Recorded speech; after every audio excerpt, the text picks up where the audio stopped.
Երբ հատուկ ծառայությունների խումբը մտավ Մարիուս Յուզբաշյանի տուն 1996 թվականի հունվարի 11-ին, նրանք գտան մի բան, որը երբեք չպետք է գտնվեր այնտեղ։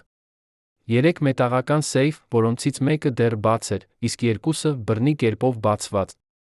Ներսում պետք է լինեին փաստաթղթեր ԿԳԲ-ի գաղտնի գործողությունների մասին, անձնական նամակագրություններ բարձրաստիճան պաշտոնյաների հետ, ինչ-որ բան, որը կարող էր փոխել Հայաստանի անկախության առաջին տարիների ողջ պատմությունը։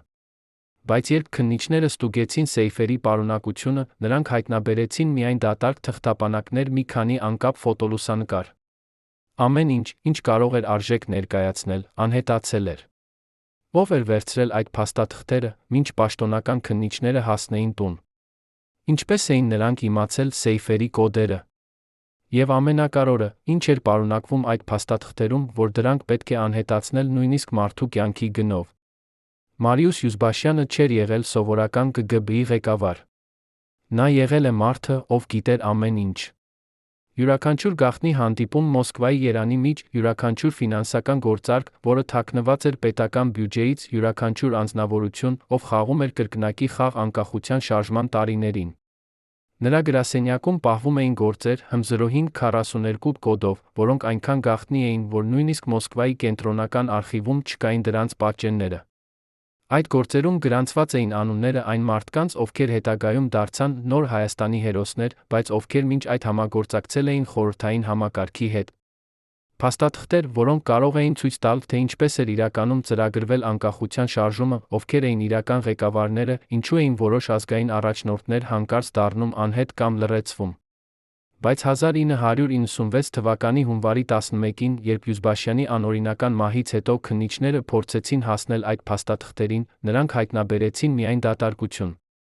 Պատկերացրեք, որ դուք եք այն 12 մարդկանցից մեկը, ովքեր գիտեին ամեն ինչ Յուզբաշյանի մասին, յուրաքանչյուր գաղտնի հանդիպում, յուրաքանչյուր թաքնված արխիվ, յուրաքանչյուր անձնավորություն, ով կապված էր նրա հետ։ Հիմա պատկերացրեք, որ պետք է ընտրություն կատարեք, պահպանել ձեր հավատարմությունը, թե փրկել ձեր կյանքը։ 1996 թվականի հունվարի 11-ին այդ մարդիկ կատարեցին ընտրություն, որը փոխեց Հայաստանի պատմությունը։ Ինչն էր նրանց ստիպել դավաճանել իրենց ղեկավարին։ Արդյոք դա եղել է փող, թե սպառնալիք, թե… Նրանք պարզապես գիտեին ավելի շատ, քան մենք երբեք իմանանք։ Եվ ինչու 35 տարի անց, այդ մարդկանցից շատերը դեռ ապրում են լռության մեջ, երբեք չխոսելով այն մասին, ինչ տեսել են այդ գիշեր։ Յուզբաշյանի անձնական պահակը, ով այդ գիշեր պարեկում էր տան շուրջը, հետագայում տվել է ցուցմունք, որը երբեք չի հրապարակվել պաշտոնական քննության արդյունքներում։ Նա ասել է, որ մինչ վերջին րոպեն հավատացել է, թե ամեն ինչ կարգին է։ Բայց երբ նա տեսավ, թե ինչպես են անծանոթ մարդիկ մտնում տուն, ունենալով բանալիներ սեյֆերի կոդերը, նա հասկացավ, որ դա չէր սովորական ավազակություն։ Դա եղել է պլանավորված գործողություն, որը կազմակերպվել էր մարդկանց կողմից, ովքեր գիտեին ճշգրիտ, թե ինչ են փնտրում, որտեղ է այն պահվում։ Այդ պահակը 35 տարի պահել է լռությունը, բայց այսօր, առաջին անգամ, նա պատրաստ է խոսել այն մասին, ինչ տեսել է։ Նրա վկայությունը կփոխի ամեն ինչ, ինչ դուք կարծում եք, որ գիտեք Յուզբաշյանի վերջին օրերի մասին։ Բայց ո՞վ էր իրականում Մարիուս Յուզբաշյանը։ Ինչպես հասավ նա դառնալու ԿԳԲ-ի ամենաազդեցիկ ղեկավարներից մեկը Հայաստանում։ Եվ ինչու էր նա դարձել այնքան վտանգավոր իր սեփական համակարգի համար, որ նրան պետք էր լռեցնել։ Պատասխանները սկսվում են շատ ավելի վաղ, քան դուք կարող եք պատկերացնել։ Դրանք սկսվում են 1958 թվականին, երբ երիտասարդ Մարիուսը, ով ծնվել էր Թբիլիսիում հայ ընտանիքում, առաջին անգամ ընդունվեց Մոսկվայի հատուկ ծառայությունների ակադեմիա։ Նրա ուսուցիչները անմիջապես նկատեցին նրա անսովոր կարողությունները, վերլուծել բարդ իրավիճակներ, հիշել մանրամասներ, որոնք ուրիշները անտեսում էին, ամենակարևորը ստեղծել վստահության մթնոլորտ մարդկանց հետ, ովքեր սովորաբար երբեք չէին վստահում ուրիշներին։ Այս վերջին հատկությունը դարձավ նրա ամենամեծ ուժը միաժամանակ, նրա ամենամեծ թույլ կողմը։ 1965 թվականին, երբ Յուզբաշյանը վերադարձավ Երան, նշանակվեց ԿԳԲ-ի տարածքային բաժնի ղեկավարի տեղակալ, նա արդեն ուներ համբավ որպես մարդ, ով կարող է լուծել ամենաբարդ խնդիրները։ Նրան հանձնարարվեցին գործեր, որոնք պահանջում էին ոչ միայն մասնագիտական հմտություններ, այլ խորը հոգեբանական պատրաստվածություն։ Նա աշխատում էր դիսիդենտների, ազգայնականների այն մարդկանց հետ, ովքեր կասկածվում էին հակախորհրդային գործունեության մեջ։ Բայց Յուզբաշյանի մեթոդները տարբերվում էին ուրիշներից։ Նա չէր օգտագործում կոպիտ ուժ կամ բացահայտ սպառնալիքներ։ Փոխարենը, նա ստեղծում էր իրավիճակներ, երբ մարդիկ ինքնուրույն գալիս էին նրա մոտ պատմում իրենց գաղտնիքները։ Նրա գրասենյակում կային գործեր, որոնք պարունակում էին ոչ միայն ցուցմունքներ, այլ անձնական նամակներ, օրագրերի էջեր, նույնիսկ ընտանեկան լուսանկարներ։ Յուզբաշյանը հավաքում էր ոչ միայն տեղեկություններ, այլ մարդկանց ողջ կյանքերը։ Բայց ինչու էր նա դա անում։ Արդյոք դա եղել է պարզապես նրա աշխատանքը, թե ինչ որ ավելին։ Նրա մերձավոր համակարգողներից մեկը, ով հետագայում հեռացավ ծառայությունից տեղափոխվեց Ռուսաստան, տվել է հարցազրույց, որը երբեք չի հրապարակվել Հայաստանում։ Այդ մարդը պատմել է, որ Յուզբաշյանը ունեցել է իր սեփական տեսլականը Հայաստանի ապագայի մասին։ Նա հավատացել է, որ խորհրդային համակարգը վաղ թե ուշ կքանդվի, երբ դա տեղի ունենա, Հայաստանը պետք է ունենա իր սեփական ուժեղ կառույցները։ Բայց այդ կառույցները չպետք է լինեին կոռումպացված կամ կախված արտաքին ուժերից։ Դրանք պետք է լինեին մարդիկ, ովքեր իսկապես հոգ են տանում երկրի մասին։ Եվ Յուզբաշյանը սկսեց հավաքել այդպիսի մարդկանց։ Նա ստեղծեց ոչ պաշտոնական ցանց, մարդկանցից, ովքեր աշխատում էին տարբեր ոլորտներում, գիտությունից մինչ արվեստ, քաղաքականությունից մինչ բիզնես։ Այս ցանցը գործում էր լրիվ գաղտնի, նույնիսկ ԿԳԲ-ի կենտրոնական ղեկավարությունը չգիտեր դրա մասին։ 1975 թվականին Յուզբաշյանը նշանակվեց ԿԳԲ-ի Երանի բաժնի ղեկավար։ Այս պաշտոնը տվեց նրան անսահմանափակ հասանելիություն բոլոր գաղտնի տեղեկություններին, որոնք վերաբերում էին Հայաստանին։ Նա գիտեր, թե ով է իրականում, ով է ստանում գումար Մոսկվայից, ով է աշխատում կրկնակի գործակալ, ով է իսկապես հավատարիմ ազգային շահերին։ Բայց ամենակարևորը, նա սկսեց փաստաթղթավորել ամեն ինչ։ Յուրաքանչյուր հանդիպում, յուրաքանչյուր զրույց, յուրաքանչյուր գործարք։ Նա ստեղծեց իր սեփական արխիվը, որը զուգահեռ էր պաշտոնական արխիվին, բայց պարունակում էր շատ ավելի մանրամասն ճշգրիտ տեղեկություններ։ Այս արխիվը պահվում էր հատուկ սեյֆերում, որոնց կոդերը գիտեին միայն 3 մարդ, ինքը, նրա տեղակալը, նրա անձնական քարտուղարը։ Բայց 1996 թվականին, երբ քննիչները բացեցին այդ սեյֆերը, նրանք հայտնաբերեցին միայն դատարկություն։ Ինչպես կարող էր դա տեղի ունենալ։ Ով էր իմացել սեյֆերի կոդերը։ Եվ ամենակարևորը, ինչու էր այդ փաստաթղթերը անհրաժեշտ անհետացնել հենց այդ պահին։ Պատասխանը կայանում է այն մեջ, թե ինչ էր տեղի ունենում Հայաստանում 1995-96 թվականներին։ Երկիրը անցնում էր անկախության առաջին տարիները, իշխանությունը փոխվում էր ձեռքից ձեռք։ Հին խորհրդային նոմենկլատուրան փորձում էր պահպանել իր դիրքերը, մինչդեռ նոր ազգային ուժերը պահանջում էին լիակատար վերափոխումներ։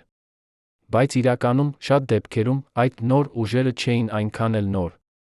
Նրանցից շատերը եղել են նույն մարդիկ, ովքեր աշխատել էին խորհրդային համակարգում, պարզապես փոխել էին իրենց հանրային դիմագիծը։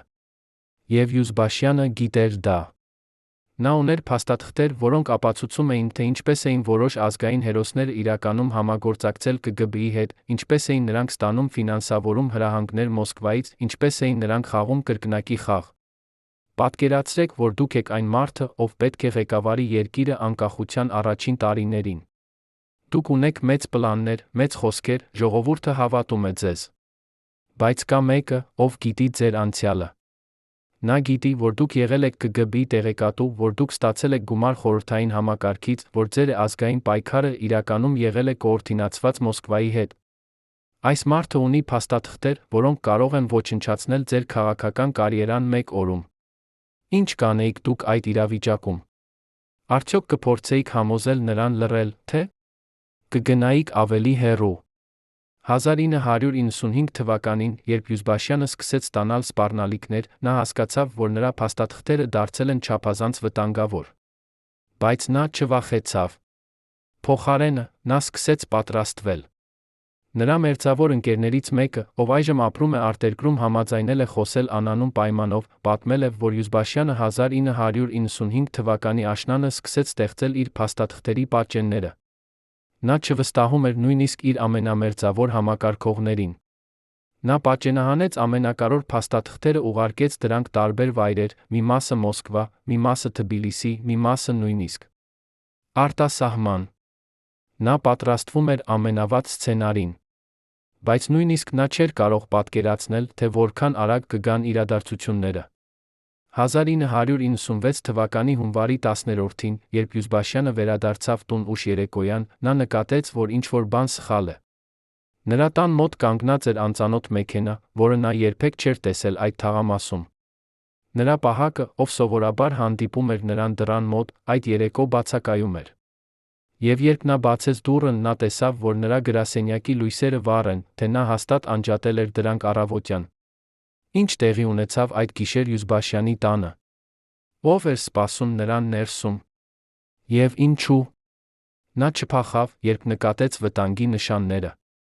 Այս հարցերի պատասխանները մնում են գաղտնիք մինչ օրս, քանի որ միակ ականատեսները, այն մարդիկ, ովքեր այդ գիշեր էին Յուզբաշյանի տանը, երբեք չեն խոսել հրապարակայնորեն։ Բայց կան անուղղակի ապացույցներ, որոնք թույլ են տալիս վերականգնել այն, ինչ տեղի ունեցավ։ Հարանները լսել են բարձր ձայներ մոտավորապես ժամը 11-ին։ Մեկը տեսել է, թե ինչպես 3 մարդ դուրս են եկել տնից մոտավորապես կեսգիշերին, կրելով մեծ պայուսակներ։ Եվ առավոտյան, երբ պահակը վերադարձավ իր պաշտոնի վրա, նա հայտնաբերեց Յուզբաշյանին անգիտակից վիճակում իր գրասենյակում։ Բժիշկները, ովքեր ժամանեցին 15 րոպե անց, արձանագրեցին, որ նա ստացել է 2 հրազենային վերք կրծքավանդակում գլխում։ Նա մահացավ ճանապարհին դեպի հիվանդանոց։ Բայց պաշտոնական քննությունը, որը սկսվեց անմիջապես դեպքից հետո, բերեց ավելի շատ հարցեր, քան պատասխաններ։ Քննիչները հայտարարեցին, որ դա եղել է ավազակություն, որը վատ ավարտվել է։ Նրանք ասացին, որ հանցագործները մտել են տուն, փնտրելով արժեքավոր իրեր, երբ Յուզբաշյանը դիմադրել է, նրանք օգտագործել են զենք։ Բայց այս տարբերակը չէր բացատրում բազմաթիվ անհամապատասխանություններ։ Ինչու։ Այն հանցագործները բացել սեյֆերը, վերցրել միայն փաստաթղթերը, թողնելով արժեքավոր զարդերը գումարը։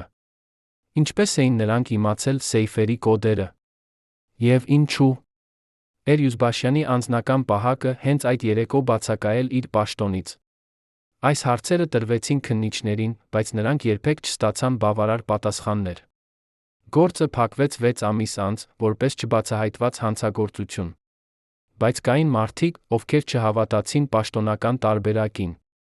Յուզբաշյանի ընտանիքը, նրա մերձավոր ընկերները, նույնիսկ որոշ նախկին համակարգողներ սկսեցին իրենց սեփական քննությունը։ Նրանք հարցաքննեցին հարաններին, ուսումնասիրեցին բժշկական եզրակացությունները, փորձեցին գտնել այն մարդկանց, ովքեր կարող էին ինչ-որ բան իմանալ։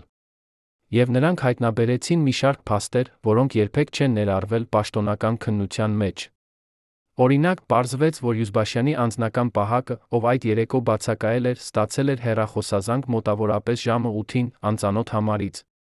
Զանգողը ներկայացել է որպես ԿԳԲ-ի կենտրոնական գրասենյակի աշխատակից ասել, որ պահակը անհապաղ պետք է ներկայանա գրասենյակ, հրատապ հարցի կապակցությամբ։ Պահակը, ով չէր կասկածում ոչինչ, հեռացավ իր պաշտոնից գնաց գրասենյակ։ Բայց երբ նա հասավ այնտեղ, պարզվեց, որ ոչ ոք նրան չէր կանչել։ Դա եղել է խաբեություն, որը նպատակ էր ունեցել հեռացնել պահակին Յուզբաշյանի տնից հենց այն ժամին, երբ պլանավորված էր հարձակումը։ Ո՞վ էր կատարել այդ զանգը։ Ինչպես էր զանգողը իմացել պահակի անձնական հեռախոսահամարը։ Եվ ինչու։ Քննիչները երբեք չուսումնասիրեցին այս փաստը։ Յուզբաշյանի ընտանիքը փորձեց ստանալ պատասխաններ, բայց նրանց ասացին, որ գործը փակված է, հետագա քննություն չի պլանավորվում։ Երբ նրանք դիմեցին ավելի բարձր ատյաններ, նրանց ասացին, որ չկան բավարար ապացույցներ գործը վերաբացելու համար։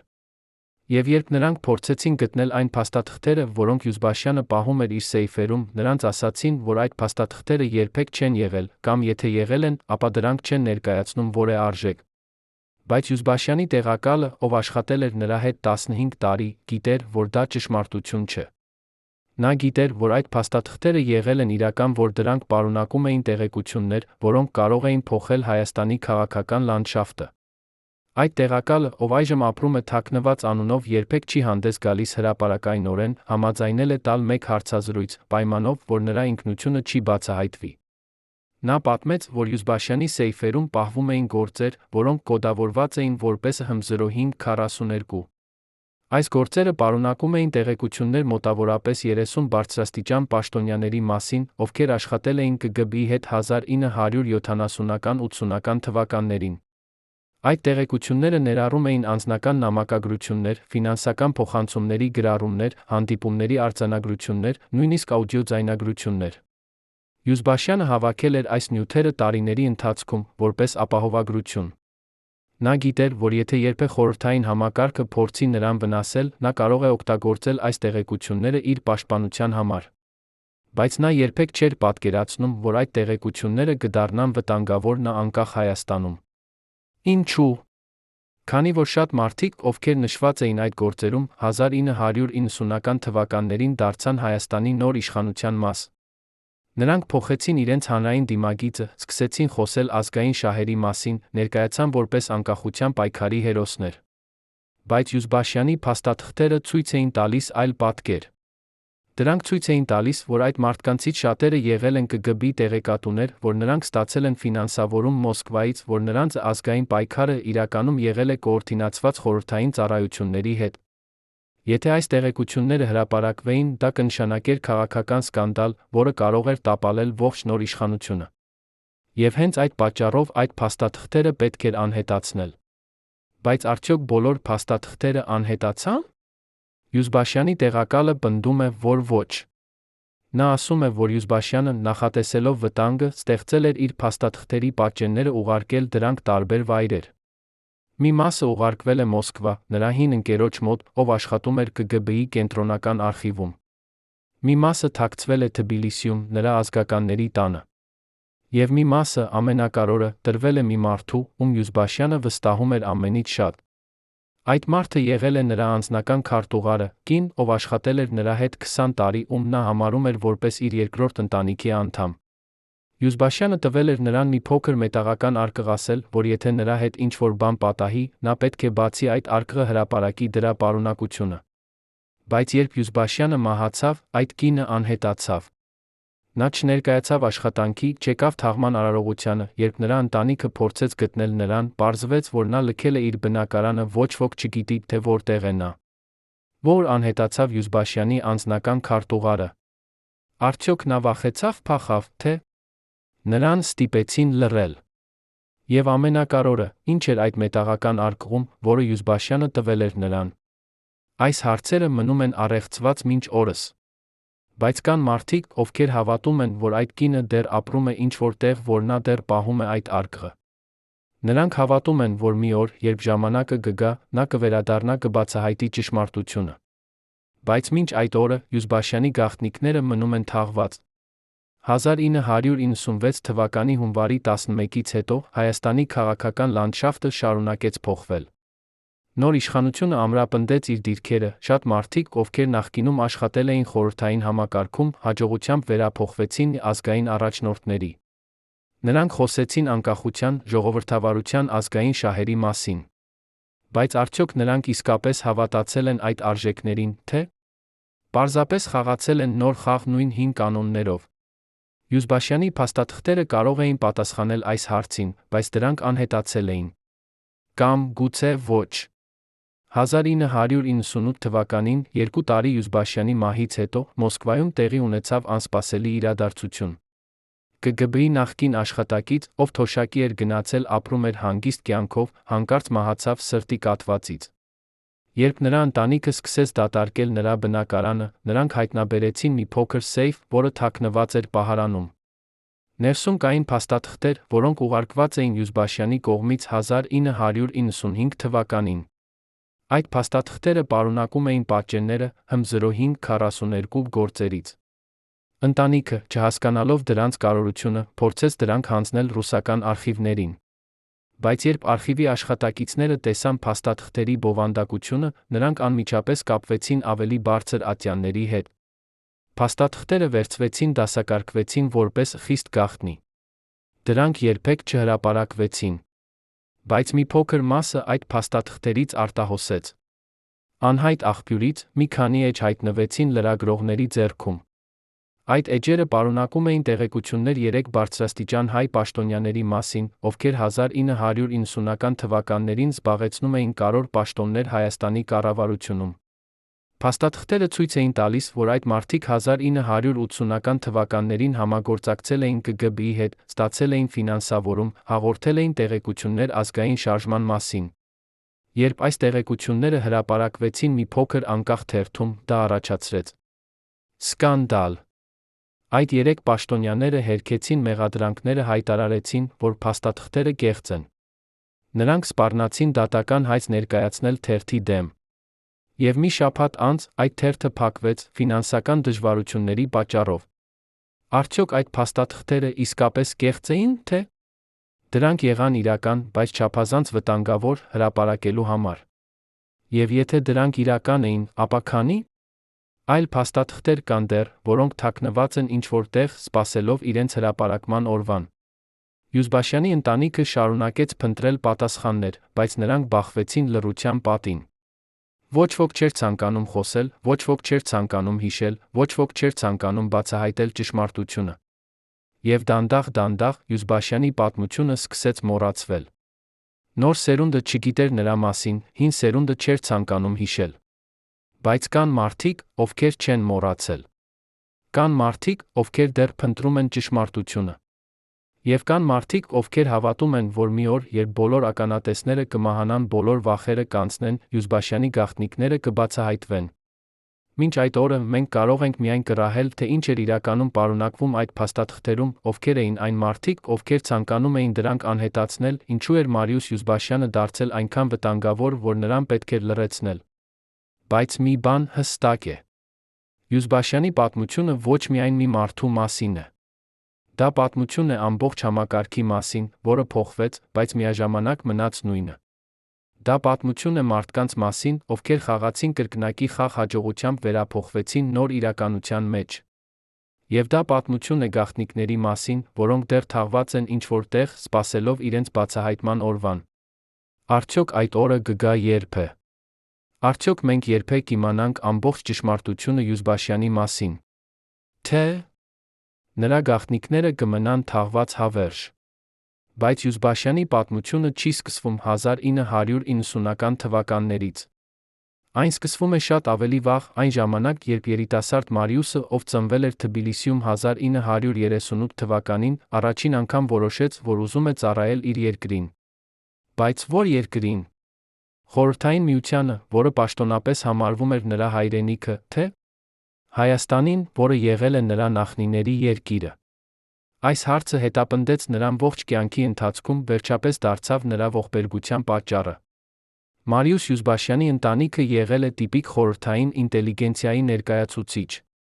Նրա հայրը աշխատում էր որպես ինժեներ Թբիլիսիի մեծ գործարաններից մեկում, իսկ մայրը դասավանդում էր գրականություն տեղական դպրոցում։ Նրանք եղել են հավատարիմ խորհրդային համակարգին, բայց միաժամանակ պահպանել էին իրենց հայկական ինքնությունը։ Տանը նրանք խոսում էին հայերեն, նշում էին հայկական տոները, պատմում էին երեխաներին Հայաստանի պատմության մասին։ Երիտասարդ Մարիուսը մեծացավ այս երկու աշխարհների մեջ, խորհրդային հայկական։ Եվ երբ եկավ ժամանակը ընտրելու իր ապագա մասնագիտությունը, նա որոշեց, որ ուզում է ծառայել երկուսին էլ։ 1956 թվականին 18 տարեկան Մարիուսը դիմեց Մոսկվայի հատուկ ծառայությունների ակադեմիա։ Այս ակադեմիան պատրաստում էր ԿԳԲ-ի ապագա աշխատակիցներին, ընդունում էր միայն ամենալավ, ամենահավատարիմ երիտասարդներին։ Մարիուսը հաջողությամբ անցավ բոլոր թեստերը, հարցազրույցները։ Նրա ուսուցիչները անմիջապես նկատեցին նրա անսովոր կարողությունները։ Նա ուներ բացառիկ հիշողություն, կարող էր արագ վերլուծել բարդ իրավիճակներ, ամենակարևորը, նա ուներ բնածին կարողություն հաստատել կապ մարդկանց հետ։ Մարդիկ վստահում էին նրան, բացվում էին նրա առջ, պատմում իրենց գաղտնիքները։ Այս հատկությունը դարձավ նրա ամենամեծ ուժը ԿԳԲ-ի աշխատանքում։ 1960 թվականին Մարիուսը ավարտեց ակադեմիան, նշանակվեց Թբիլիսիի ԿԳԲ-ի բաժին։ Նրա առաջին առաջադրանքները եղան համեմատաբար պարզ, հետել կասկածելի անձանց, հավաքել տեղեկություններ, գրել զեկույցներ։ Բայց շուտով նրա վերադասները նկատեցին, որ Մարիուսը կարող է ավելին։ Նրան սկսեցին հանձնարարել ավելի բարդ գործեր, աշխատել դիսիդենտների հետ, ներթափանցել ազգայնական խմբերի մեջ, հավաքել տեղեկություններ այն մարդկանց մասին, ովքեր կասկածվում էին հակախորհրդային գործունեության մեջ։ Եվ Մարիուսը հաջողությամբ կատարում էր այս առաջադրանքները։ Բայց նա դա անում էր իր սեփական ձով։ Մարիուսը չէր օգտագործում կոպիտ ուժ կամ բացահայտ սպառնալիքներ։ Փոխարենը, նա ստեղծում էր իրավիճակներ, երբ մարդիկ ինքնուրույն գալիս էին նրա մոտ։ Նա լսում էր նրանց, հասկանում էր նրանց խնդիրները, երբեմն նույնիսկ օգնում էր նրանց լուծել այդ խնդիրները։ Եվ դրա դիմաց մարդիկ պատմում էին նրան այն, ինչ նա պետք է իմանար։ Այս մեթոդը շատ ավելի արդյունավետ էր, քան ավանդական հարցաքննությունները։ Բայց այն նա ստեղծում էր խնդիր։ Մարիուսը սկսեց զգալ կապ այն մարդկանց հետ, ում նա պետք է հետեր։ Նա սկսեց հասկանալ նրանց մոտիվները, նրանց երազանքները, նրանց վախերը։ Եվ դա դարձավ նրա ներքին կոնֆլիկտի սկիզբը։ 1965 թվականին Մարիուսը տեղափոխվեց Երան, նշանակվեց ԿԳԲ-ի Հայաստանի բաժնի տեղակալ։ Այս նշանակումը եղավ նրա կարիերայի կարևոր քայլ։ Հայաստանում նա ստանձնեց պատասխանատվություն ամենակարևոր գործերի համար։ Նրան հանձնարարվեցին գործեր, որոնք վերաբերում էին ազգային շարժմանը, դիսիդենտներին, այն մարդկանց, ովքեր կասկածվում էին կապեր ունենալու արտասահմանյան հետ։ Բայց Մարիուսը շարունակեց աշխատել իր սեփական ձով։ Նա ստեղծեց ցանց տեղեկատուներից, ովքեր չէին պարզապես հաղորդում տեղեկություններ, այլ իսկապես վստահում էին նրան։ Եվ այս ցանցը դարձավ նրա ամենամեծ ակտիվը։ Բայց միաժամանակ Մարիուսը սկսեց անել ինչ-որ բան, որը չէր մտնում նրա պաշտոնական պարտականությունների մեջ։ Նա սկսեց փաստաթղթավորել ամեն ինչ։ Յուրաքանչյուր հանդիպում, յուրաքանչյուր զրույց, յուրաքանչյուր գործարք։ Նա ստեղծեց իր սեփական արխիվը, որը զուգահեռ էր պաշտոնական արխիվին։ Բայց ինչու էր նա դա անում։ Նրա մերձավոր համակարգողներից մեկը, ով հետագայում հեռացավ ծառայությունից, պատմել է, որ Մարիուսը ասել էր նրան. «Մի օր, երբ այս ամենը կավարտվի, մարդիկ պետք է իմանան ճշմարտությունը։ Ոչ պաշտոնական տարբերակը, այլ իրական ճշմարտությունը»։ Այս խոսքերը ցույց էին տալիս, որ Մարիուսը արդեն այն ժամանակ հասկանում էր, որ խորհրդային համակարգը չի լինելու հավերժ, որ մի օր կգա հաշվետվության ժամանակը։ 1975 թվականին, երբ Մարիուսը նշանակվեց ԿԳԲ-ի Հայաստանի բաժնի ղեկավար, նա ստացավ անսահմանափակ հասանելիություն բոլոր գաղտնի տեղեկություններին։ Նա գիտեր ամեն ինչ, ինչ տեղի էր ունենում Հայաստանում։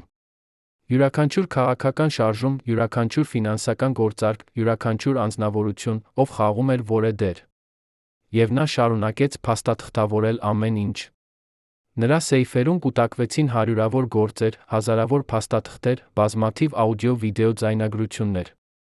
Այս արխիվը դարձավ ամենալրիվ, ամենաճշգրիտ պատմությունը Հայաստանի մասին այդ տարիներին։ Բայց միաժամանակ այն դարձավ ժամանակակից ռումբ, որը սպասում էր իր պայթյունի պահին։ Արդյոք Մարիուսը գիտեր, թե որքան վտանգավոր էր այն, ինչ նա անում էր։ Արդյոք նա հասկանում էր, որ այդ փաստաթղթերը մի օր կարող էին դառնալ նրա մահվան պատճառը։ Թե նա պարզապես հավատում էր, որ ճշմարտությունը ավելի կարևոր է, քան անձնական անվտանգությունը։ Մենք երբեք չենք իմանա պատասխանը այս հարցին, քանի որ Մարիուսը երբեք չի խոսել հրապարակայնորեն իր մոտիվների մասին։ Բայց նրա գործողությունները ցույց են տալիս, որ նա եղել է մարդ, ով հավատում էր սկզբունքներին, պատրաստ էր վճարել գին դրանց համար։ 1980-ական թվականներին, երբ Հայաստանում սկսեց ուժեղանալ ազգային շարժումը, Մարիուսի դերը դարձավ ավելի բարդ։ Նրան հանձնարարվեց հետել այդ շարժման առաջնորդներին, հավաքել տեղեկություններ նրանց մասին, զեկուցել Մոսկվա։ Բայց Մարիուսը սկսեց տեսնել, որ այդ շարժումը ոչ միայն հակախորհրդային էր, այլ իսկապես ազգային։ Մարդիկ, ովքեր մասնակցում էին այդ շարժմանը, չէին պարզապես դիսիդենտներ կամ հակառակորդներ։ Նրանք էին սովորական մարդիկ, ովքեր ուզում էին ավելի լավ ապագա իրենց երկրի համար։ Եվ Մարիուսը սկսեց հարցնել իրեն, արդյոք ճիշտ է այն, ինչ նա անում է։ Բայց նա չէր կարող դադարեցնել իր աշխատանքը։ Նա եղել է ԿԳԲ-ի ղեկավար, նա ուներ պարտականություններ։ Այնպես որ նա շարունակեց հավաքել տեղեկություններ, բայց միաժամանակ սկսեց անել ինչ-որ բան այլ։ Նա սկսեց պաշտպանել որոշ մարդկանց։ Երբ նրա վերադասները պահանջում էին ձերբակալել որևէ ազգային առաջնորդի, Մարիուսը գտնում էր պատճառներ, հետաձգելու այդ ձերբակալությունը։ Երբ նրանից պահանջում էին ավելի կոշտ միջոցներ, նա առաջարկում էր ավելի փափուկ տարբերակներ։ Եվ դանդաղ Մոսկվան սկսեց կասկածել նրա հավատարմության մեջ։ 1988 թվականին, երբ Հայաստանում սկսվեց Ղարաբաղյան շարժումը, Մարիուսի դիրքը դարձավ ավելի բարդ։ Նրան հանձնարարվեց կանխել այդ շարժման ընդլայնումը, բայց նա տեսավ, որ դա անհնար է։ Շարժումը եղավ ժողովրդական, ոչ մի ուժ չէր կարող այն կանգնեցնել։ Մարիուսը զեկուցեց Մոսկվա, որ իրավիճակը դուրս է վերահսկողությունից, որ անհրաժեշտ են քաղաքական լուծումներ, ոչ թե ռեպրեսիաներ։ Բայց Մոսկվան չլսեց նրան։ Փոխարենը նրանց ուղարկեցին հատուկ ստորաբաժանումներ, որոնք սկսեցին կոշտ գործողություններ։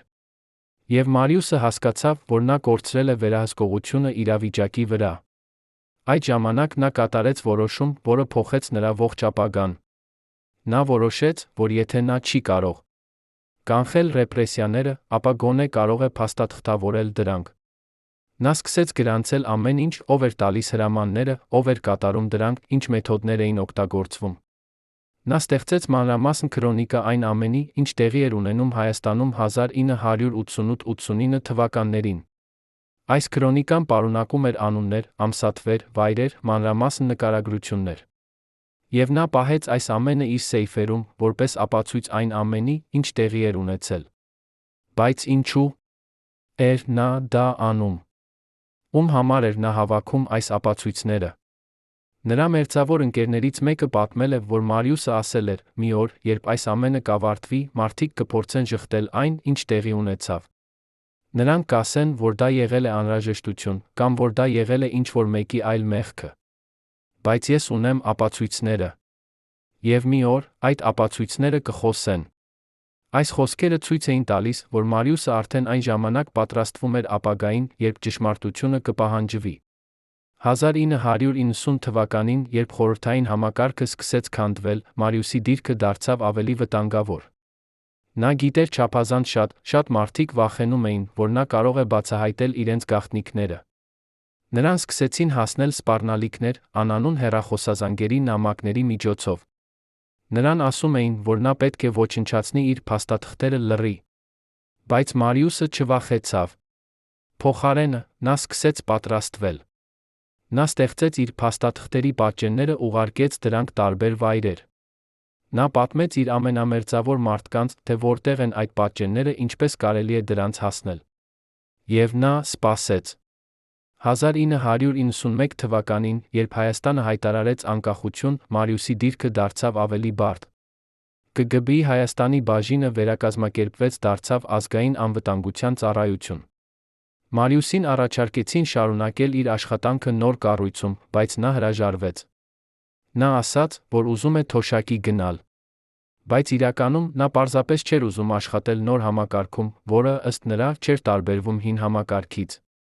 Նա տեսավ, որ նույն մարդիկ, ովքեր աշխատել էին ԿԳԲ-ում, այժմ զբաղեցնում էին կարևոր պաշտոններ նոր կառույցում։ Եվ նա հասկացավ, որ իրական փոփոխություն չի տեղի ունեցել։ Բայց Մարիուսը չէր կարող պարզապես հեռանալ, մոռանալ ամեն ինչ։ Նա ուներ փաստաթղթեր, որոնք պարունակում էին ճշմարտությունը։ Եվ նա գիտեր, որ այդ ճշմարտությունը մի օր պետք է բացահայտվի։ Այնպես որ նա շարունակեց պահել իր փաստաթղթերը, սպասել ճիշտ պահին։ Բայց այդ պահը երբեք չեկավ։ Փոխարենը եկավ այն գիշերը 1996 թվականի հունվարի 11-ին, երբ անծանոթ մարդիկ մտան նրա տուն, վերցրին այն ամենը, ինչ նա հավաքել էր տարիների ընթացքում։ Արդյոք Մարիուսը գիտեր, որ այդ գիշերը կգա։ Արդյոք նա պատրաստվել էր դրան։ Թե նա մինչ վերջ հավատացել էր, որ կարող է պաշտպանել իր փաստաթղթերը։ Մենք երբեք չենք իմանա պատասխանը այս հարցին։ Բայց մենք գիտենք, որ Մարիուս Յուզբաշյանը եղել է մարդ, ով փորձեց անել ճիշտ բանը բարդ ժամանակներում։ Նա փորձեց պահպանել ճշմարտությունը, երբ բոլորը ուզում էին թաքցնել այն։ Եվ նա վճարեց գին դրա համար։ Բայց ով էին այն մարդիկ, ովքեր այնքան վախենում էին Յուզբաշյանի փաստաթղթերից։ Ինչու՞ էին նրանք պատրաստ գնալ այդքան հեռու, միայն թե այդ փաստաթղթերը չհրապարակվեին։ Պատասխանը կայանում է նրանում, թե ինչ էր իրականում տեղի ունեցել Հայաստանում 1980-ական թվականների վերջին 90-ականների սկզբին։ Դա եղավ ժամանակաշրջան, երբ հին համակարգը փոխարինվում էր նորով, բայց իրականում շատ բաներ մնում էին նույնը։ Մարդիկ, ովքեր ղեկավարում էին խորհրդային Հայաստանը, չէին պարզապես հեռանում։ Նրանք վերափոխվում էին, փոխում էին իրենց հանրային դիմագիծը, շարունակում էին ղեկավարել անկախ Հայաստանը։ Յուզբաշյանի փաստաթղթերը պարունակում էին մանրամասն տեղեկություններ այդ վերափոխման մասին։ Նրանք ցույց էին տալիս, թե ինչպես էին որոշ մարդիկ, ովքեր 1980-ական թվականներին աշխատում էին ԿԳԲ-ի հետ, 1990-ական թվականներին դառնում ազգային հերոսներ։ Ինչպես էին նրանք, ովքեր ստանում էին գումար Մոսկվայից, հանկարծ դառնում անկախության պայքարի առաջնորդներ։ Ինչպես էին նրանք, ովքեր հաղորդում էին տեղեկություններ խորհրդային ծառայություններին, այժմ խոսում ազգային շահերի մասին։ Այս փաստաթղթերը չէին պարզապես պատմական հետաքրքրություն ներկայացնում։ Դրանք էին քաղաքական դինամիտ, որը կարող էր պայթեցնել ողջ նոր համակարգը։ Պատկերացրեք, որ դուք եք այն մարդը, ով 1991 թվականին դարձել է Հայաստանի նոր իշխանության մաս։ Դուք ունեք մեծ պաշտոն, ժողովրդային աջակցություն, պատմություն, որը ներկայացնում է ձեզ որպես ազգային հերոս։ Բայց կա մեկը, ով գիտի ճշմարտությունը։ Նա գիտի, որ դուք 1985 թվականին հանդիպել եք ԿԳԲ-ի ներկայացուցչի հետ, ստացել եք հրահանգներ։ Նա գիտի, որ դուք 1988 թվականին ստացել եք գումար, որը պաշտոնապես գրանցված էր որպես մշակութային ծրագրի ֆինանսավորում, բայց իրականում օգտագործվել է ձեր քաղաքական գործունեության համար։ Նա գիտի, որ դուք 1990 թվականին հաղորդել եք տեղեկություններ ազգային շարժման ներքին քննարկումների մասին։ Եվ նա ունի փաստաթղթեր, որոնք ապացուցում են այս ամենը։ Ինչ կանեիք դուք այդ իրավիճակում։ Յուզբաշյանի փաստաթղթերը չէին վերաբերում միայն մեկ կամ երկու մարդու։ Դրանք վերաբերում էին ամբողջ համակարգի։ Նրա սեյֆերում պահվող HM0-42 գործերը պարունակում էին տեղեկություններ մոտավորապես 30 բարձրաստիճան անձի մասին։ Այդ թվում էին կառավարության անդամներ, խորհրդարանի պատգամավորներ, բիզնես առաջնորդներ, նույնիսկ որոշ ազգային շարժման ղեկավարներ։ Յուրաքանչյուր գործ պարունակում էր մանրամասն տեղեկություններ, անձնական նամակագրություններ, ֆինանսական փոխանցումների գրառումներ, հանդիպումների արձանագրություններ, աուդիո-ձայնագրություններ։ Եթե այս գործերը հրապարակվեին, դա կնշանակեր ոչ միայն անհատական սկանդալներ, այլ ամբողջ քաղաքական համակարգի իրավաչափության հարց։ Բայց ինչու՞ էր Յուզբաշյանը հավաքել այս ամենը։ Արդյոք նա պլանավորում էր հրապարակել այն։ Թե՞ նա պարզապես ուզում էր ունենալ ապահովագրություն իր սեփական անվտանգության համար։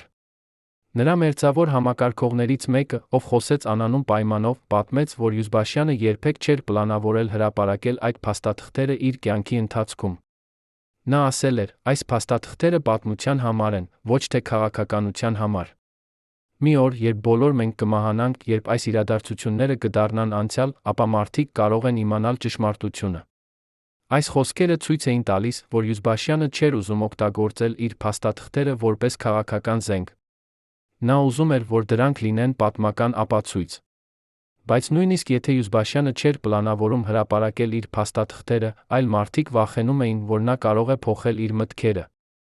Հատկապես 1995 թվականին, երբ Հայաստանում սկսվեցին քաղաքական ճգնաժամեր, իշխանափոխություններ։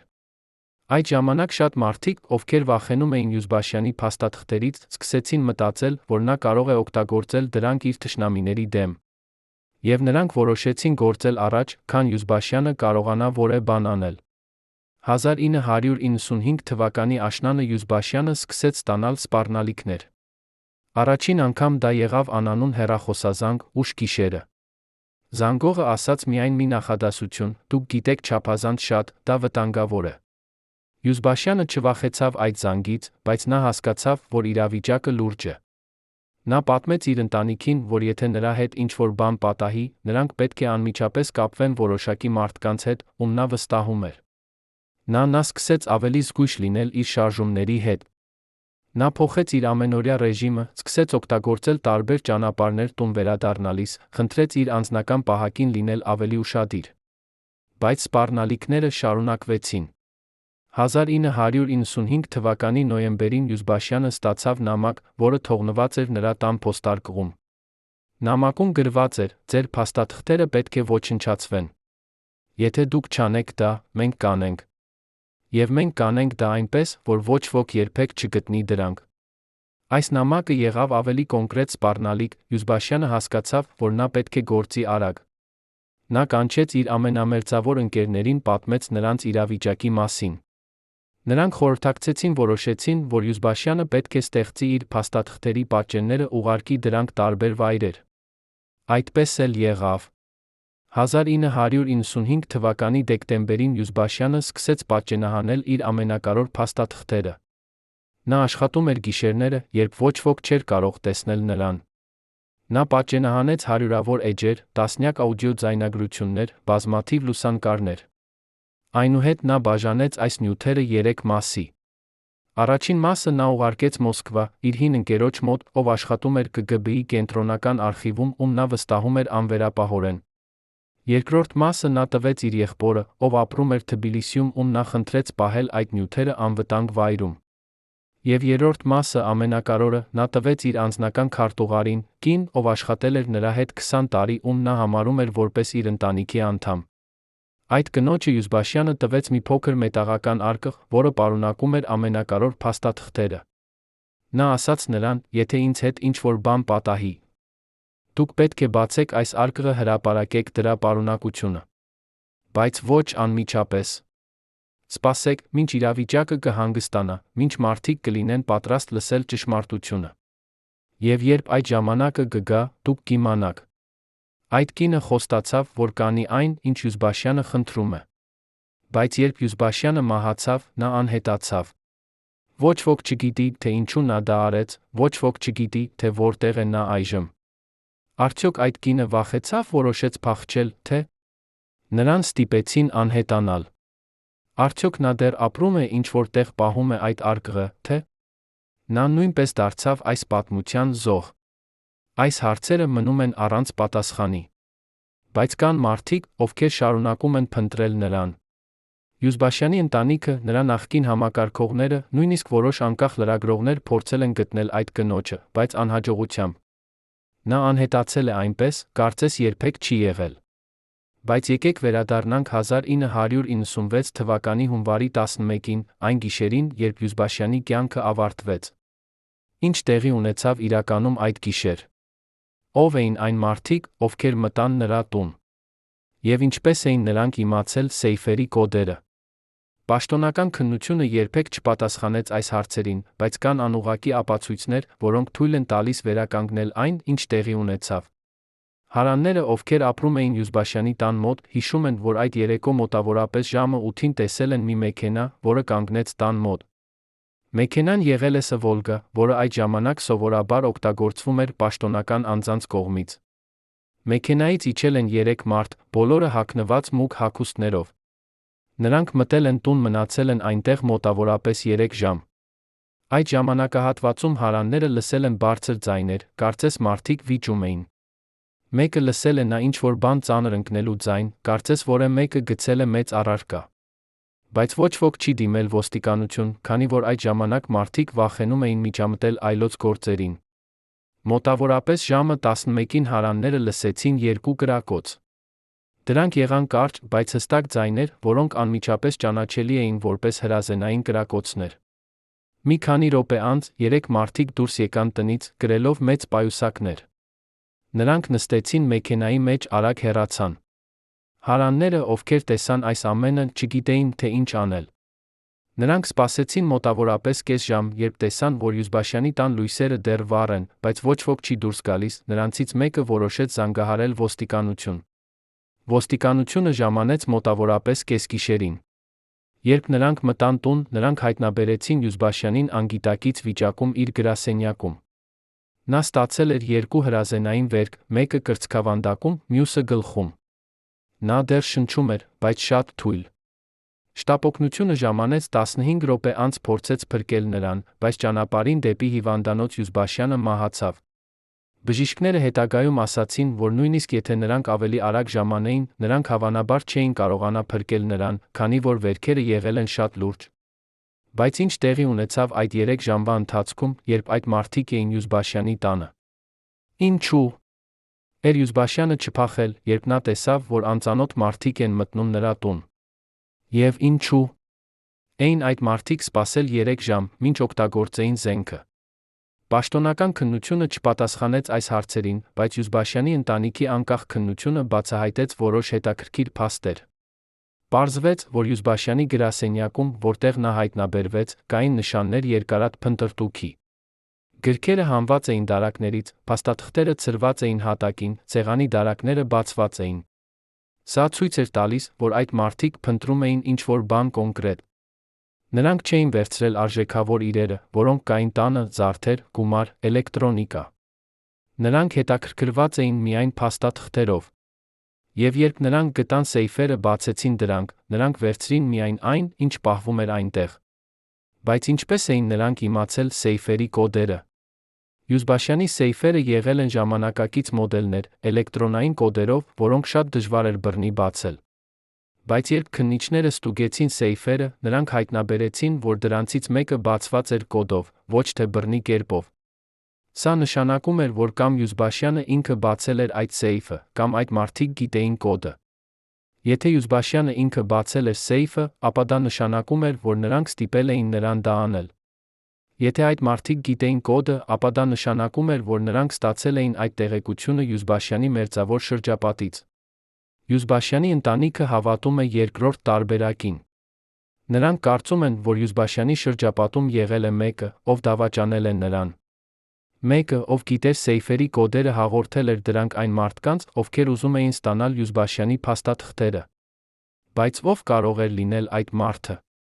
Յուզբաշյանի սեյֆերի կոդերը գիտեին միայն 3 մարդ՝ ինքը, նրա տեղակալը, նրա անձնական քարտուղարը։ Տեղակալը հետագայում հարցաքննվեց հերքեց, որ նա տվել է կոդերը որևէ մեկին։ Անձնական քարտուղարը անհետացավ, երբեք չհարցաքննվեց։ Այնպես որ եթե իսկապես եղել է դավաճանություն, ապա ամենահավանական թեկնածուն է անձնական քարտուղարը։ Բայց ինչու՞ կդավաճաներ նա Յուզբաշյանին։ Նա աշխատել էր նրա հետ 20 տարի, նրանք ունեցել էին մերձավոր հարաբերություններ, Յուզբաշյանը վստահում էր նրան ամեն ինչում։ Ինչն էր կարող ստիպել նրան դավաճանել այդ վստահությանը։ Կային 2 հնարավոր պատճառ՝ փող կամ սպառնալիք։ Կամ նրան առաջարկեցին մեծ գումար, որը նա չէր կարող մերժել, կամ նրան սպառնացին, նա վախեցավ իր կամ իր ընտանիքի կյանքի համար։ Յուզբաշյանի ընտանիքը փորձեց պարզել, թե ինչ տեղի ունեցավ այդ կնոջ հետ, բայց նրանք չկարողացան գտնել որևէ հետք։ 1996 թվականի հունվարի 12-ին, մեկ օր Յուզբաշյանի մահից հետո, այդ կինը չներկայացավ աշխատանքի։ Նրա գործընկերները փորձեցին զանգահարել նրան, բայց նրա հեռախոսը անջատված էր։ Երբ նրանք գնացին նրա բնակարան, նրանք հայտնաբերեցին, որ դուռը փակ է, ոչ ոք չի պատասխանում։ Նրանք կանչեցին տնային տնօրինությանը, երբ նրանք բացեցին դուռը, նրանք հայտնաբերեցին, որ բնակարանը դատարկ է։ Կինը վերցրել էր իր անձնական իրերը հեռացել։ Նա չէր թողել որևէ նշում, չէր ասել որևէ մեկին, թե որտեղ է գնում։ Նա պարզապես անհետացել էր։ Յուզբաշյանի ընտանիքը դիմեց ոստիկանություն, խնդրեց գտնել այդ կնոջը։ Բայց ոստիկանությունը ասաց, որ նրանք չեն կարող փնտրել մարդու, ով կամովին հեռացել է իր բնակարանից։ Եթե նա չի կատարել հանցագործություն, եթե չկա ապացույց, որ նա վտանգի մեջ է, ապա ոստիկանությունը չի կարող միջամտել։ Յուզբաշյանի ընտանիքը փորձեց բացատրել, որ այդ կինը կարող է ունենալ կարևոր տեղեկություններ Յուզբաշյանի մահվան մասին, բայց ոստիկանությունը ասաց, որ դա պարզապես կասկած է, ոչ թե ապացույց։ Եվ առանց ապացույցի, նրանք չեն կարող սկսել պաշտոնական փնտրտուք։ Այնպես որ Յուզբաշյանի ընտանիքը սկսեց իրենց սեփական փնտրտուքը։ Նրանք հարցաքննեցին այդ կնոջ ընկերներին, ազգականներին, նախկին գործընկերներին։ Բայց ոչ ոք չգիտեր, թե որտեղ է նա։ Կամ եթե գիտեին, նրանք չէին ուզում ասել։ Յուզբաշյանի ընտանիքը նա փորձեց պարզել, թե արդյոք այդ կինը ստացել է մեծ գումար հենց Յուզբաշյանի մահից առաջ։ Նրանք ստուգեցին բանկային գրառումները, բայց չգտան որևէ անսովոր փոխանցում։ Նրանք նա փորձեցին պարզել, թե արդյոք այդ կինը ստացել է սպառնալիքներ, բայց նրա ընկերները ասացին, որ նա երբեք չի խոսել այդպիսի բանի մասին։ Այնպես որ մինչ օրս ոչ ոք չգիտի, թե ինչու անհետացավ Յուզբաշյանի անձնական քարտուղարը։ Արդյոք նա վախեցավ, փախավ, թե նրան ստիպեցին անհետանալ։ Արդյոք նա դավաճանեց Յուզբաշյանին, թե նա ինքը դարձավ զոհ։ Եվ ամենակարևորը, արդյոք նա դեռ ապրում է, ինչ-որ տեղ պահում է այն մետաղական արկղը, որը Յուզբաշյանը տվել էր նրան։ Այս հարցերը մնում են առանց պատասխանի, դրանք շարունակում են հետապնդել Յուզբաշյանի ընտանիքին։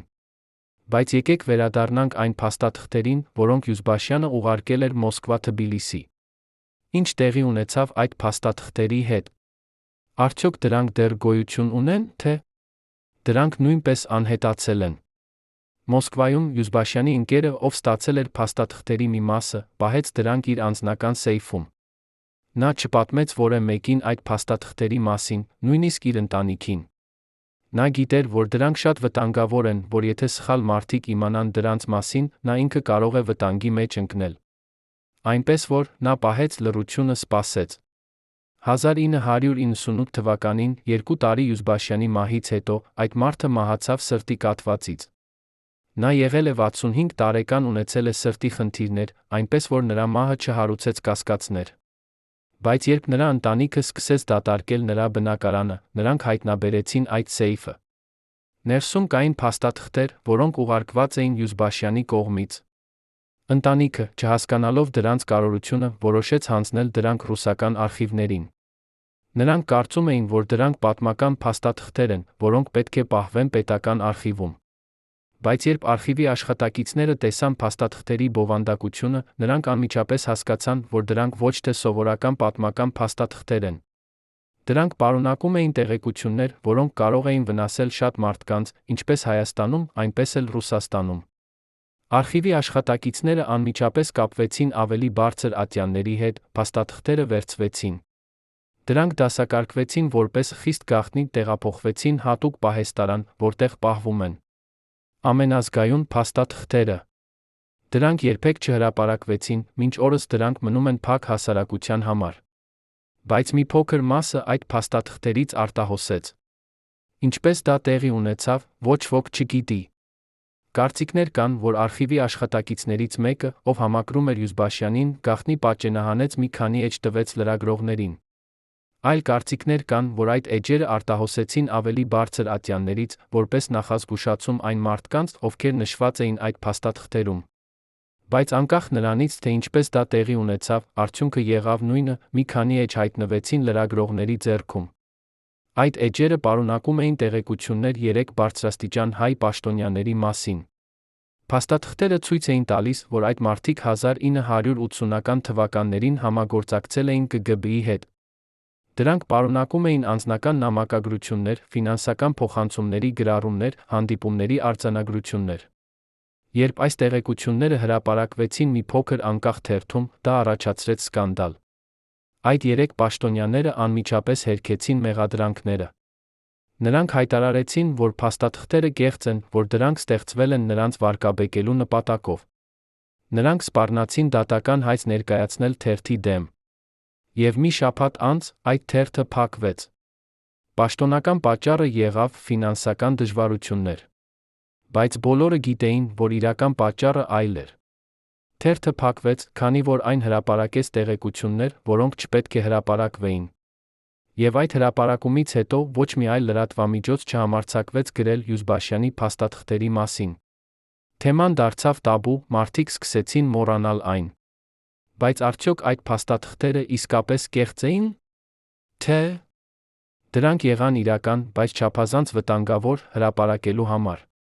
Յուզբաշյանի ընտանիքը հավատում է, որ դրանք իրական էին։ Նրանք գիտեն, որ Յուզբաշյանը երբեք չէր ստեղծի կեղծ փաստաթղթեր։ Նա եղել է մարդ, ով հավատում էր ճշմարտությանը, ով երբեք չէր օգտագործի կեղծի։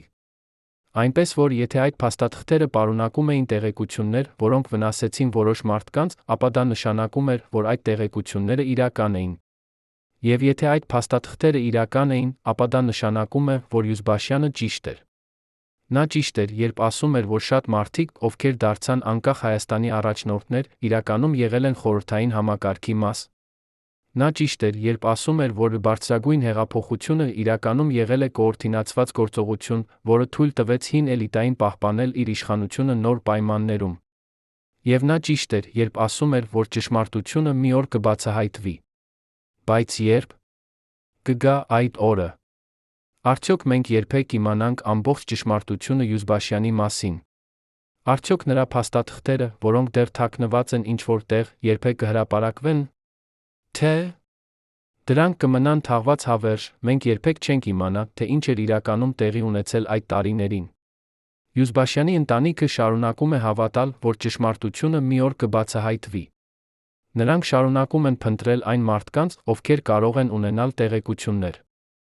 Նրանք շարունակում են հույս ունենալ, որ Յուզբաշյանի անձնական քարտուղարը մի օր կվերադառնա, կբացահայտի այն, ինչ նա գիտի։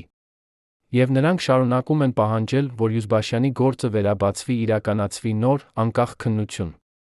Բայց մինչ այդ օրը Յուզբաշյանի պատմությունը մնում է առեղծված։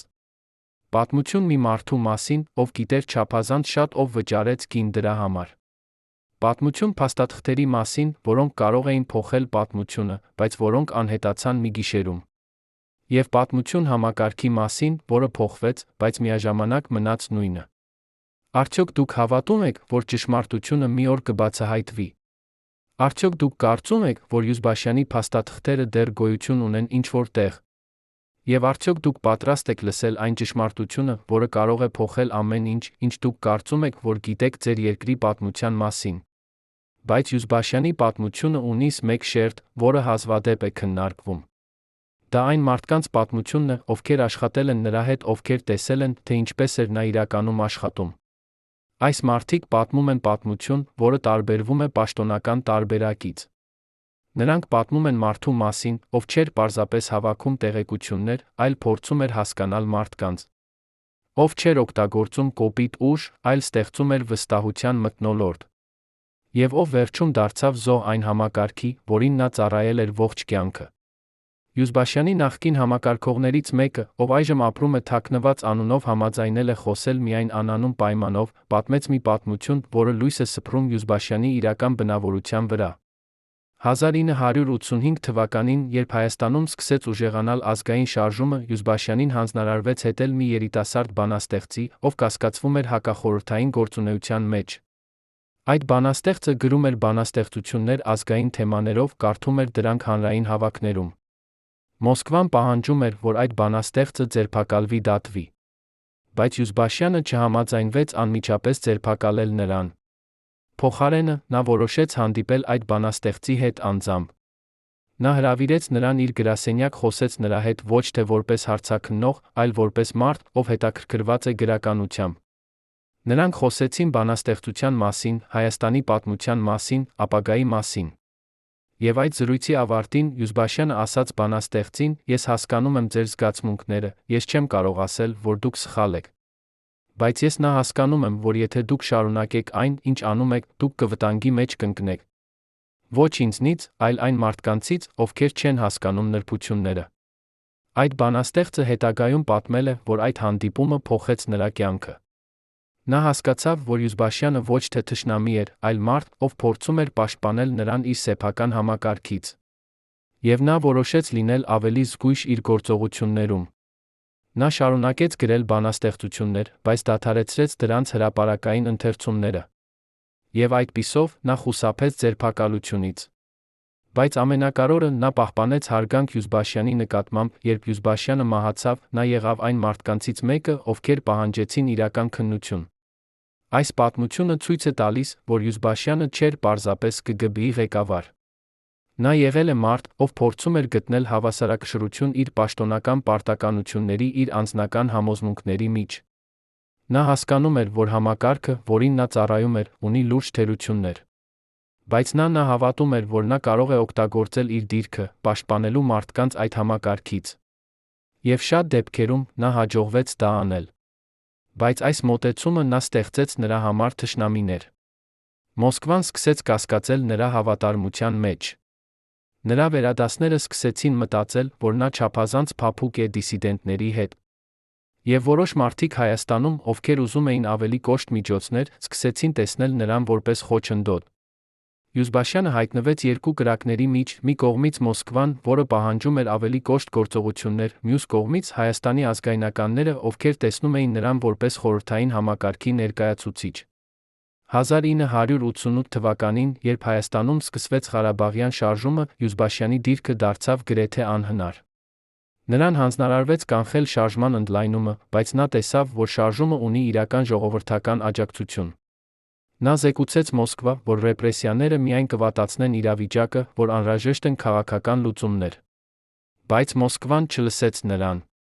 Փոխարենը, նրանք ուղարկեցին հատուկ ստորաբաժանումներ, որոնք սկսեցին կոշտ գործողություններ։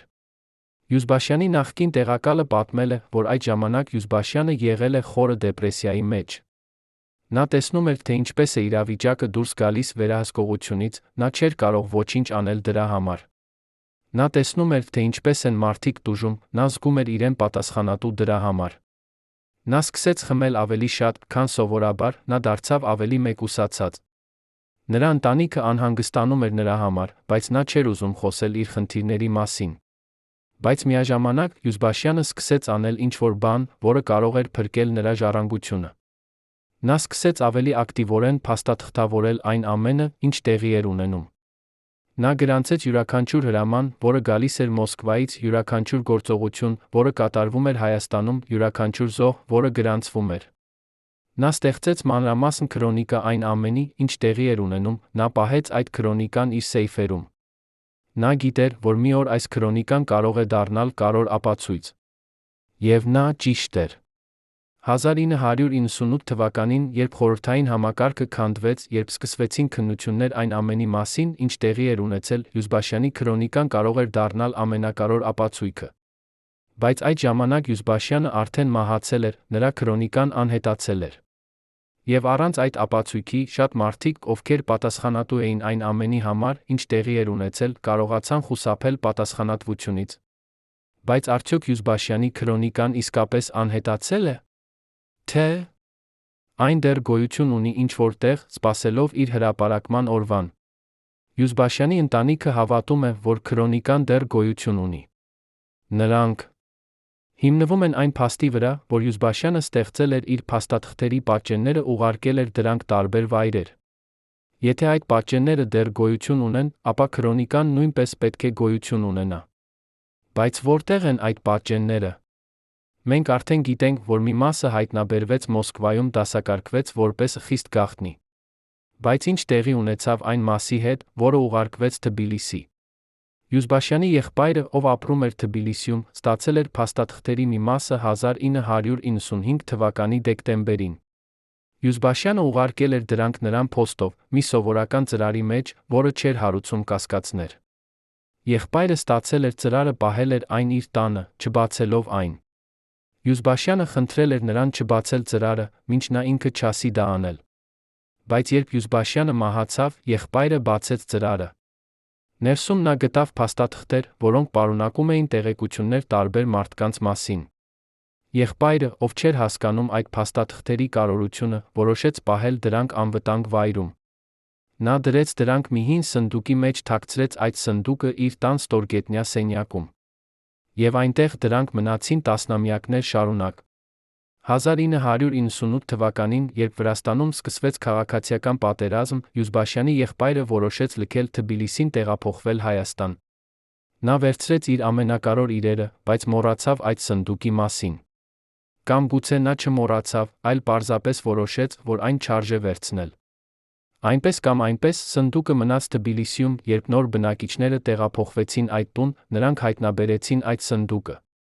Բայց նրանք չիմացան, թե ինչ է պարունակվում այնտեղ, նրանք պարզապես նետեցին այն աղբամանը։ Այսպիսով, Յուզբաշյանի փաստաթղթերի երկրորդ մասը կորավ։ Կամ գուցե ոչ։ Յուզբաշյանի ընտանիքը հավատում է, որ եղբայրը կարող էր սխալվել, որ սնդուկը կարող է դեռ լինել ինչ-որ տեղ Թբիլիսիում։ Նրանք փորձել են գտնել այդ տունը ստուգել, բայց նրանք չեն կարողացել հաստատել, թե արդյոք դա նույն տունն է, թե ոչ։ Այնպես որ, այդ փաստաթղթերի ճակատագիրը մնում է անհայտ։ Եվ վերջապես, կա երրորդ մասը, այն, որը Յուզբաշյանը տվեց իր անձնական քարտուղարին։ Այս մասը համարվում է ամենակարևորը, քանի որ այն պարունակում էր Յուզբաշյանի անձնական նշումները, նրա վերլուծությունները։ Այն չէր պարզապես փաստաթղթերի հավաքածու, այլ Յուզբաշյանի սեփական մեկնաբանություններով լրացված պատմություն։ Եթե այս մասը երբե հրապարակվի, այն կտա ամենալավ պատկերը այն ամենի մասին, ինչ տեղի ունեցավ Հայաստանում 1980-90-ական թվականներին։ Բայց որտեղ է այս մասը այժմ? Արդյոք Յուզբաշյանի անձնական քարտուղարը դեռ պահում է այն, թե այն նույնպես կորել է։ Յուզբաշյանի ընտանիքը շարունակում է հույս ունենալ, որ այդ կինը մի օր կվերադառնա, կբացահայտի ճշմարտությունը։ Բայց տարիները անցնում են, այդ հույսը դանդաղ մարում է։ Բայց եկեք մտածենք մի րոպե։ Ինչու է այդ կինը անհետացել։ Եթե նա պարզապես վախեցել էր, փախել էր, ապա ինչու։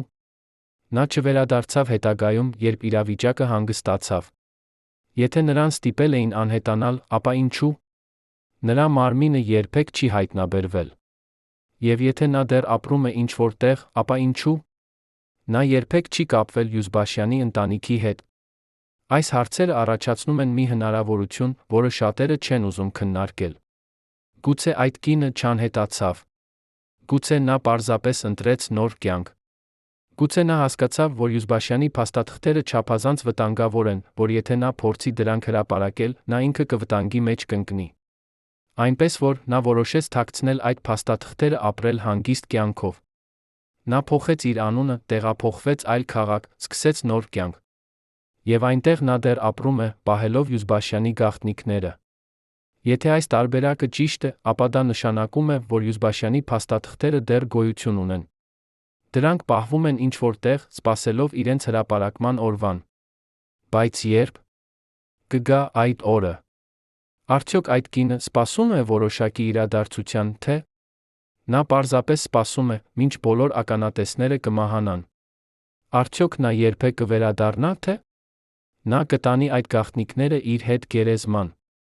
Այս հարցերը մնում են առանց պատասխանի։ Բայց դրանք ցույց են տալիս, որ Յուզբաշյանի պատմությունը դեռ չի ավարտվել։ Այն շարունակվում է նույնիսկ 35 տարի նրա մահից հետո։ Եվ այն կշարունակվի, մինչ ճշմարտությունը վերջապես բացահայտվի։ Բայց եկեք վերադառնանք այն մարդկանց, ովքեր վախենում էին Յուզբաշյանի փաստաթղթերից։ Ինչ տեղի ունեցավ նրանց հետ։ Արդյոք նրանք կարողացան խուսափել պատասխանատվությունից, թե նրանք վերջապես պատասխան տվեցին իրենց գործողությունների համար։ Պատասխանը կախված է նրանից, թե ում եք հարցնում։ Պաշտոնական տարբերակի համաձայն, այն մարդիկ, ովքեր նշված էին Յուզբաշյանի փաստաթղթերում, երբեք չեն դատվել կամ պատժվել։ Նրանցից շատերը շարունակեցին զբաղեցնել կարևոր պաշտոններ անկախ Հայաստանում։ Ոմանք դարձան նախարարներ, ոմանք խորհրդարանի պատգամավորներ, ոմանք բիզնես մագնատներ։ Նրանք ապրեցին երկար հաջող կյանք, նրանցից շատերը մահացան բնական մահով, շրջապատված ընտանիքի հարգանքի։ Բայց անպաշտոնական տարբերակը պատմում է այլ պատմություն։ Այն պատմում է, որ որոշ մարդիկ, ովքեր նշված էին Յուզբաշյանի փաստաթղթերում, տուժեցին իրենց անցյալի համար։ Ոչ թե պաշտոնական դատարանում, այլ հասարակության դատարանում։ Նրանց անունները կապվեցին կոռուպցիայի, դավաճանության, անազնվության հետ։ Եվ թե նրանք երբեք չդատվեցին, նրանք կորցրին իրենց հարգանքը, իրենց ժառանգությունը։ Օրինակ, կա մի մարդ, ով 1990-ական թվականներին եղել է բարձրաստիճան պաշտոնյա։ Նա համարվում էր ազգային հերոս, նրա անունը հարգվում էր ամբողջ երկրում։ Բայց երբ հրապարակվեցին Յուզբաշյանի փաստաթղթերի մի մասը, պարզվեց, որ այդ մարդը 1980-ական թվականներին համագործակցել էր ԿԳԲ-ի հետ։ Նա հերքեց այդ մեղադրանքները, բայց կասկածը մնաց։ Եվ երբ նա մահացավ 1999 թվականին, նրա թաղման արարողությանը ներկայացավ շատ ավելի քիչ մարդիկ, քան սպասվում էր։ Նրա ժառանգությունը մնաց կասկածի ստվերի տակ։ Կամ վերցնենք մեկ այլ օրինակ։ Կա մի մարդ, ով 1990-ական թվականներին դարձավ հաջող բիզնեսմեն։ Նա ստեղծեց մեծ ընկերություն, դարձավ մեկը Հայաստանի ամենահարուստ մարդկանցից։ Բայց երբ լրագրողները սկսեցին ուսումնասիրել նրա անցյալը, նրանք հայտնաբերեցին, որ նա 1980-ական թվականներին աշխատել էր ԿԳԲ-ի հետ։ Եվ ավելին, նրանք հայտնաբերեցին, որ նրա առաջին մեծ բիզնես գործարքը կատարվել էր գումարով, որը ստացվել էր կասկածելի աղբյուրներից։ Այս բացահայտումները վնասեցին նրա հեղինակությանը, նա ստիպված եղավ հեռանալ հանրային կյանքից։ Այս օրինակները ցույց են տալիս, որ թե Յուզբաշյանի փաստաթղթերը երբեք լիովին չհրապարակվեցին, դրանց ազդեցությունը զգացվեց։ Այն մարդիկ, ովքեր վախենում էին այդ փաստաթղթերից, ճիշտ էին վախենում։ Քանի որ նույնիսկ մասնակի հրապարակումը բավական էր վնասելու նրանց հեղինակությանը։ Եվ եթե ամբողջ փաստաթղթերը երբե հրապարակվեն, ազդեցությունը կլինի շատ ավելի մեծ։ Բայց արդյոք այդ փաստաթղթերը երբե կհրապարակվեն։ Արդյոք կգա այն օրը, երբ մենք կիմանանք ամբողջ ճշմարտությունը։ Յուզբաշյանի ընտանիքը շարունակում է հավատալ, որ այդ օրը կգա։ Նրանք շարունակում են փնտրել այն մարդկանց, ովքեր կարող են ունենալ տեղեկություններ։ Նրանք շարունակում են պահանջել, որ Յուզբաշյանի գործը վերաբացվի։ Եվ նրանք շարունակում են հույս ունենալ, որ ճշմարտությունը վերջապես կբացահայտվի։ Բայց ժամանակը անցնում է, ականատեսները մեկ առ մեկ մահանում են։ Յուզբաշյանի ընտանիքի անդամները ծերանում են, նրանց ուժերը սպառվում են։ Եվ դանդաղ Յուզբաշյանի պատմությունը սկսում է մոռացվել։ Նոր սերունդը չգիտի նրա մասին, հին սերունդը չի ուզում հիշել։ Եվ այդպես Յուզբաշյանի գաղտնիքները սպառնում են մնալ թաղված հավերժ։ Բայց գուցե դա ճիշտ է։ Գուցե որոշ գաղտնիքներ պետք է մնան թաղված։ Գուցե ճշմարտությունը, որը Յուզբաշյանը փորձեց պահպանել, չափազանց ցավոտ է բացահայտելու համար։ Գուցե այն կվնասի չափազանց շատ մարդկանց, կքանդի չափազանց շատ ժառանգություններ, կստեղծի չափազանց շատ կոնֆլիկտներ։ Եվ գուցե ավելի լավ է, որ այն մնա թաղված, որ մենք շարունակենք ապրել մեր սեփական տարբերակով պատմության։ Բայց մյուս կողմից, եթե մենք չիմանանք ճշմարտությունը, ինչպես կարող ենք սովորել մեր սխալներից։ Ինչպես կարող ենք կանխել, որ նույն սխալները կրկնվեն ապագայում։ Եվ ինչպես կարող ենք պատվել այն մարդկանց հիշատակը, ովքեր տուժեցին այդ իրադարձություններից։ Յուզբաշյանը հավատում էր, որ ճշմարտությունը կարևոր է, անկախ նրանից, թե որքան ցավոտ է այն։ Նա հավատում էր, որ մարդիկ ունեն իրավունք իմանալ, թե ինչ տեղի ունեցավ իրենց երկրում։ Եվ նա պատրաստ էր վճարել գին դրա համար։ Եվ նա վճարեց այդ գինը։ Նա կորցրեց իր կյանքը, իր ընտանիքը կորցրեց հանգստությունը, նրա ժառանգությունը մնաց անավարտ։ Բայց նրա պատմությունը շարունակում է ապրել։ Այն ապրում է այն մարդկանց մեջ, ովքեր դեռ հիշում են նրան։ Այն ապրում է այն փաստաթղթերում, որոնք դեռ թաքնված են ինչ-որ տեղ։ Եվ այն ապրում է այն հարցերում, որոնք դեռ սպասում են իրենց պատասխանին։ Արդյոք Մարիուս Յուզբաշյանը եղել է հերոս, թե զոհ։ Արդյոք նա փորձել էր փրկել իր երկիրը, թե նա պարզապես փորձում էր փրկել իր սեփական խիղճը։ Արդյոք նրա փաստաթղթերը պարունակում էին ճշմարտությունը, թե միայն նրա սեփական տարբերակը ճշմարտության։ Այս հարցերը մնում են բաց, յուրաքանչյուր ոք պետք է գտնի իր սեփական պատասխանները։ Բայց մի բան հստակ է. Յուզբաշյանի պատմությունը ոչ միայն մի մարդու մասին է։ Դա պատմություն է ամբողջ սերնդի մասին, որը ապրեց անցումային ժամանակաշրջանում։ Սերնդի, որը տեսավ, թե ինչպես է մի համակարգ փոխարինվում մեկ այլով, բայց որը նա տեսավ, թե ինչպես են շատ բաներ մնում նույնը։ Սերնդի, որը հույս ուներ ավելի լավ ապագայի, բայց որը հաճախ հիասթափվեց։ Եվ սերնդի, որը թողեց մեզ շատ հարցեր, բայց քիչ պատասխաններ։ Եվ այժմ, 35 տարի անց, մենք դեռ փնտրում ենք այդ պատասխանները։ Մենք դեռ փորձում ենք հասկանալ, թե ինչ տեղի ունեցավ այդ տարիներին։ Մենք դեռ փորձում ենք գտնել ճշմարտությունը այն ամենի մեջ, ինչ մեզ ասացին։ Եվ մենք դեռ հույս ունենք, որ մի օր, երբ բոլոր գաղտնիքները բացահայտվեն, մենք վերջապես կհասկանանք, թե ինչ իրականում տեղի ունեցավ։ Բայց մինչ այդ օրը, Յուզբաշյանի պատմությունը կմնա որպես հիշեցում։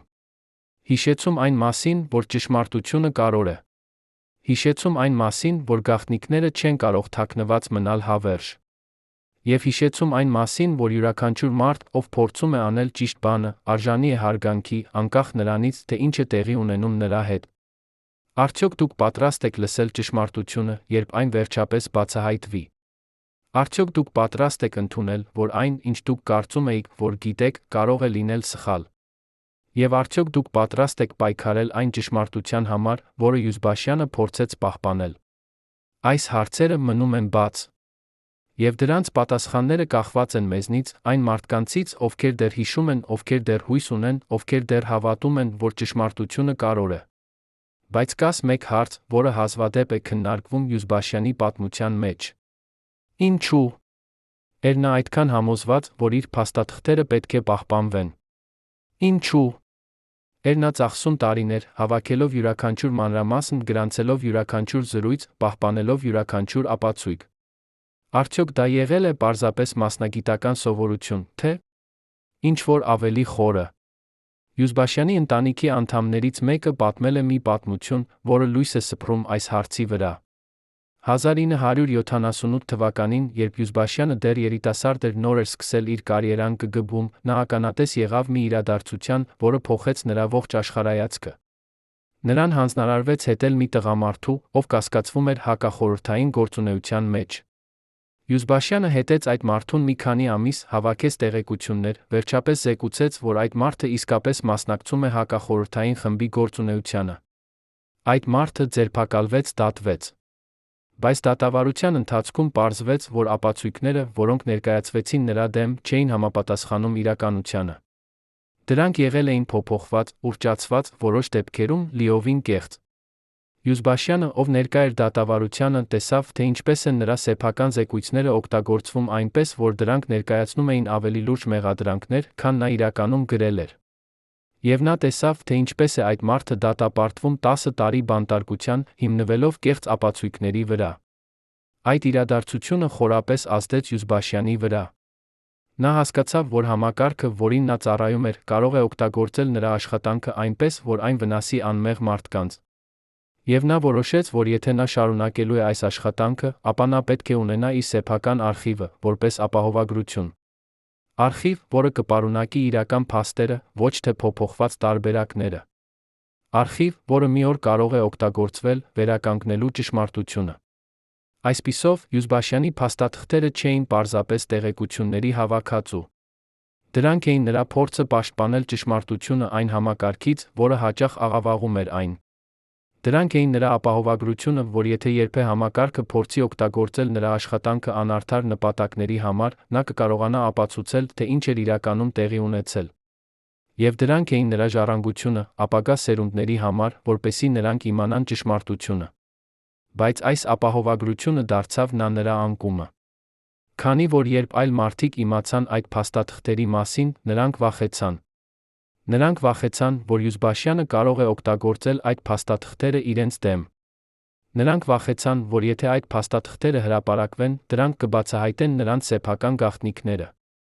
Եվ այդ վախը դարձավ այնքան ուժեղ, որ նրանք որոշեցին վերացնել այդ վտանգը, վերացնելով Յուզբաշյանին ինքը։ Հիմա, 35 տարի անց, մենք կարող ենք տեսնել, որ Յուզբաշյանը ճիշտ էր վախենում։ Համակարգը, որը փոխարինեց խորհրդային համակարգը, շատ կերպ նման էր դրան։ Նույն մարդիկ, նույն մեթոդները, նույն գաղտնիքները։ Եվ եթե Յուզբաշյանի փաստաթղթերը հրապարակվեին, դրանք կցույց տային այդ շարունակականությունը։ Դրանք կցույց տային, որ նոր Հայաստանը շատ կերպ եղել է հին Հայաստանի շարունակությունը։ Բայց արդյոք դա վատ բան է։ Արդյոք մենք պետք է դատապարտենք այն մարդկանց, ովքեր աշխատել են խորհրդային համակարգում, ապա շարունակել են աշխատել անկախ Հայաստանում։ Արդյոք նրանք իսկապես դավաճաններ էին, թե նրանք պարզապես փորձում էին գոյատել բարդ ժամանակներում։ Արդյոք մենք պետք է պահանջենք, որ նրանք պատասխան տան իրենց անցյալի համար, թե մենք պետք է ներենք շարժվենք առաջ։ Այս հարցերը չունեն պարզ պատասխաններ։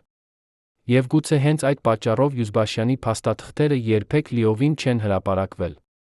Քանի որ եթե դրանք հրապարակվեին, դրանք կստիպեին մեզ բախվել այս դժվար հարցերի հետ։